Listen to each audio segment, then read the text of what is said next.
দেখুন, গতকালকে রাজ্যসভায় দাঁড়িয়ে যে ভাষায় অমিত শাহ ডক্টর বি আর আম্বেদকর সম্পর্কে রেখেছেন, দেশের মানুষ যারা সংবিধানের উপর আস্থা, যারা সংবিধান মেনে চলতে চায়, সংবিধানের উপর বিশ্বাস রাখেন, তারা প্রত্যেকজন গভীরভাবে আহত, মর্মাহত। আমরা গতকাল থেকে জাতীয় কংগ্রেস দল দাবি জানিয়ে আসছি, অমিত শাহজি, তুমি তোমার বক্তব্য প্রত্যাহার করো।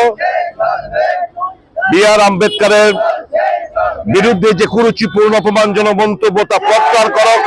ক্ষমা চাও দেশবাসীর কাছে, প্রধানমন্ত্রীর কাছে দাবি জানিয়েছে ওকে বরখাস্ত করা। বি আর আম্বেদকর আমাদের ফ্যাশন না, আমাদের ইন্সপিরেশন, আমাদের মোটিভেশন।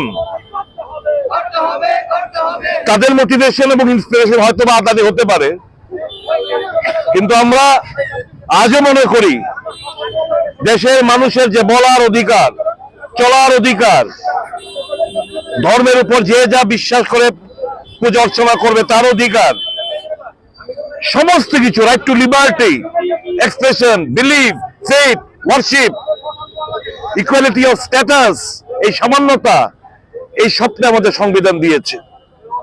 কাজে বিজেপির, আমরা দীর্ঘদিন দিয়ে আমাদের নেতা বলে আসছেন যে বিজেপি দল সংবিধান বিরোধী। অমিত শাহর কথা আগেও অনেকবার বলেছে, আপকি বার 400 পার मतलब हम लोग को 400 दे दो, हम लोग संविधान बदल के रख देंगे।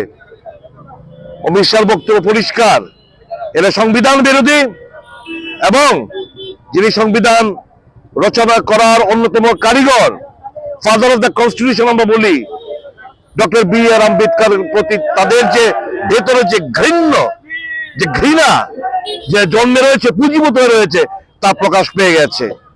কাজে আমরা গণতান্ত্রিক আন্দোলনে বিশ্বাস করি।